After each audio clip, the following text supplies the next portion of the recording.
주님을 사랑하시고 가나안 복음 방송을 시청하시는 시청자 여러분들 만나뵈서 반갑습니다.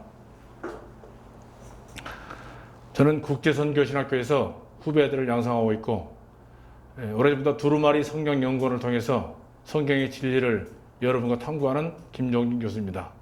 오늘은 에베소서 2장 8절로 9절의 은혜로 받은 구원에 대해서 잠시 함께 오늘 묵상을 하시도록 하겠습니다.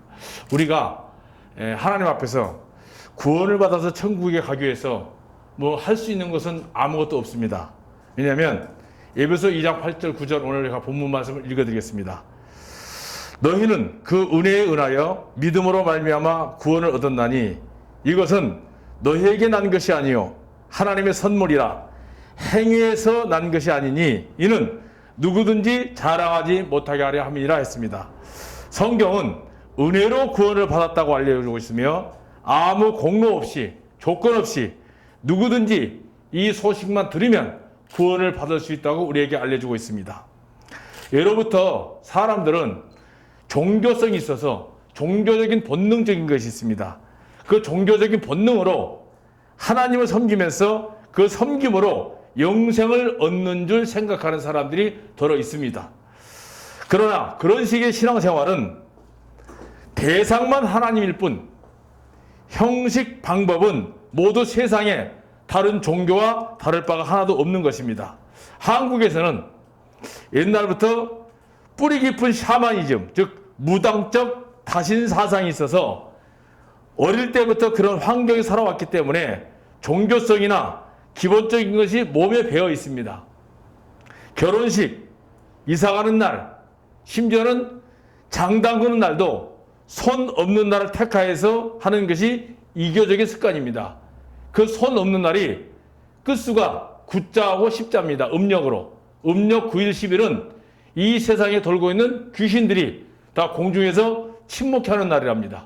그래서 귀신들이 없는 날 이사도 가고 장도 담그고 결혼식도 하면 우환이 없고 손이 없다. 그런 의해서 그런 습관이 있습니다. 이런 이교적인 습관인데 이런 환경에 젖어온 바탕에 기독교가 들어와서 혼합하는 바람에 순수한 죄사함의 십자가의 도가 전해지면서 더불어 종교적, 기복적, 신비적 기독교로 탈바꿈이 되어버렸습니다. 한국에 있는 불교에도 허무주의 철학이 들어와가지고 그런 바탕에 있어서 습관화가 되어 있는 것을 볼 수가 있는데요. 그렇기 때문에 은혜로 구원받은 사실을 머리로는 인정을 합니다.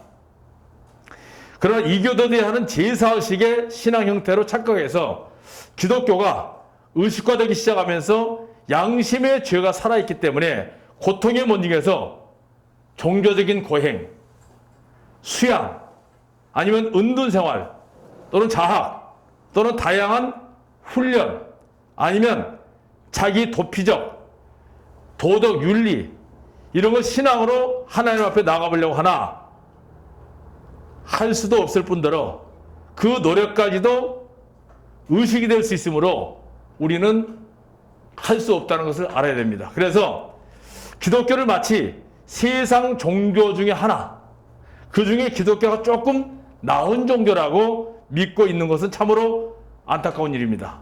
깊이 생각해볼 문제입니다. 기독교는 세상의 사람들이 알고 있는 종교와는 차원이 다릅니다.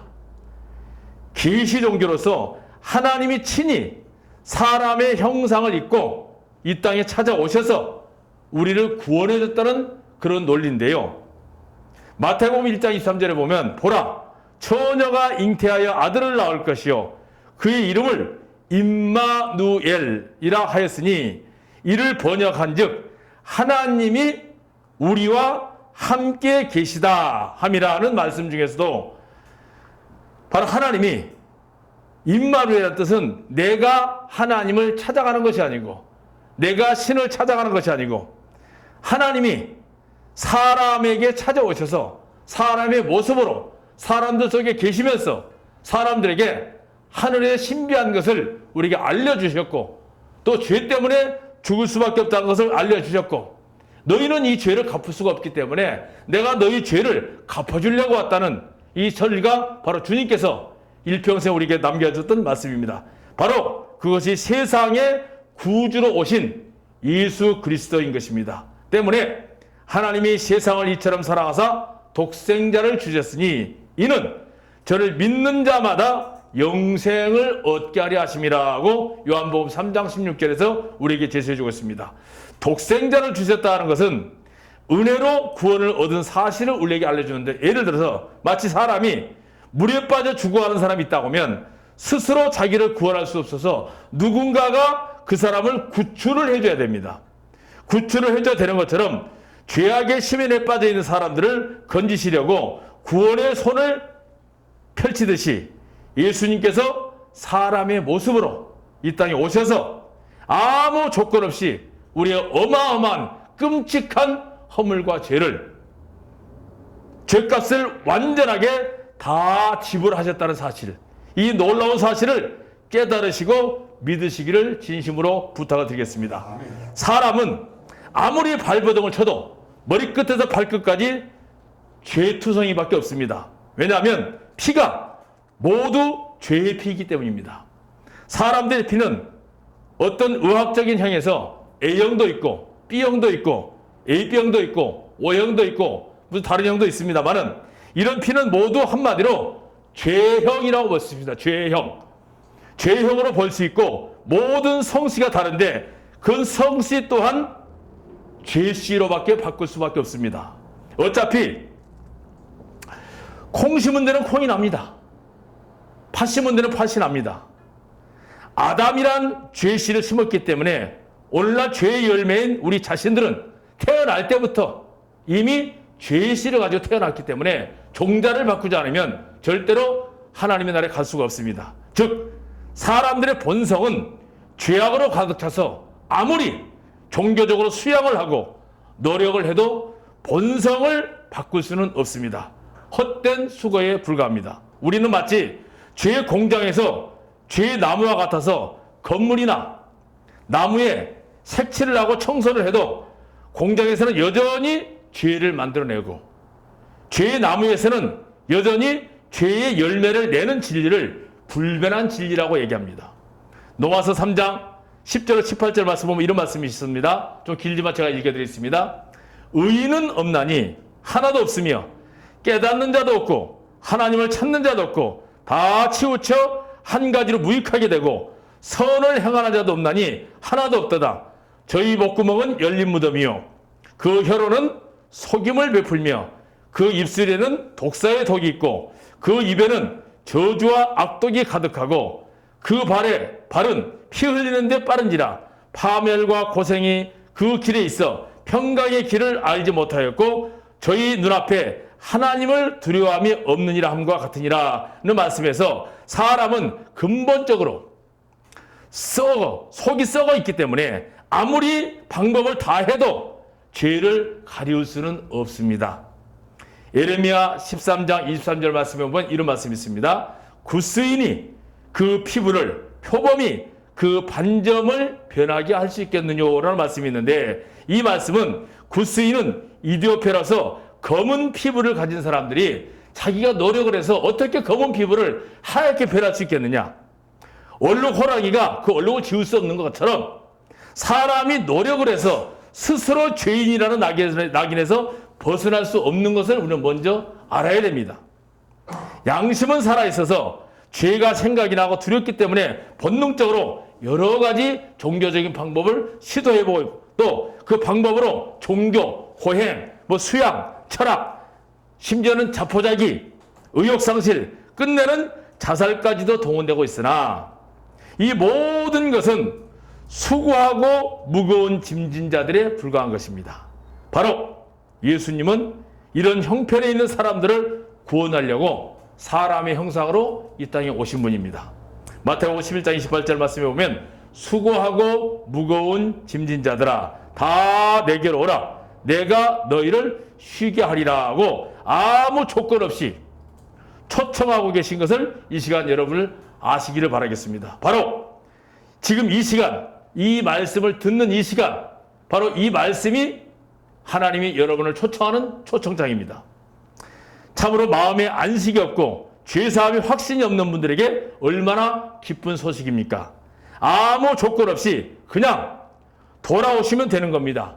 꾸밀 필요도 없고 준비한 후에 돌아올 필요도 없고 무엇을 끊고 돌아올 필요도 없습니다. 하나님은 친히 모든 것을 다 처리해 놓으셨기 때문에 그냥 있는 그대로 내 모습 그대로 현장에 처해 있는 그 모습 그대로 그 마음 그대로 하나님께 돌아서면 되는 겁니다.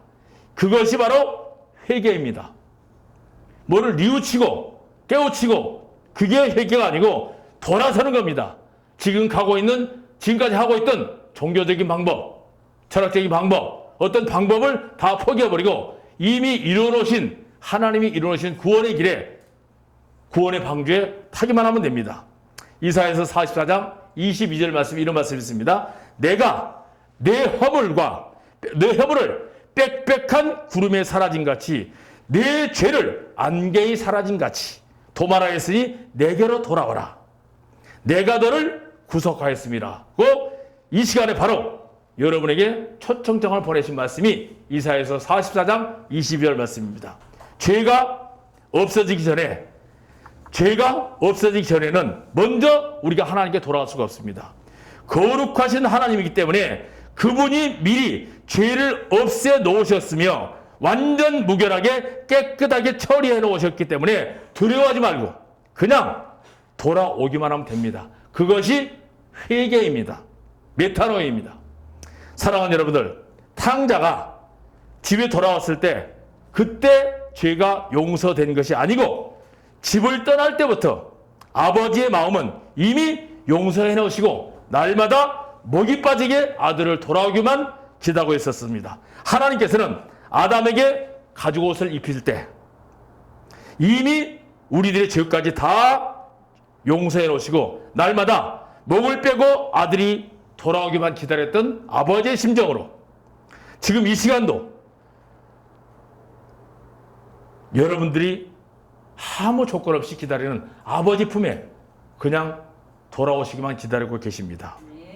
로마서 5장 8절에 우리가 아직 죄인 되었을 때, 죄인의 모습 그대로 있을 때 그리스도께서 나를 위하여 죽으심으로 아버지 하나님께서 나에게 대한 아버지의 사랑을 확실하게 증거하셨다고 그랬습니다.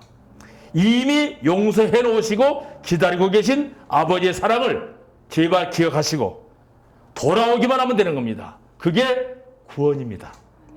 여기서 예수님께서 세상에 오셨기에 회개하라고 침례 요한이 외친 것도 화목 제물로 오셨으니 이제 마음 놓고 돌아오라는 초청장이었습니다.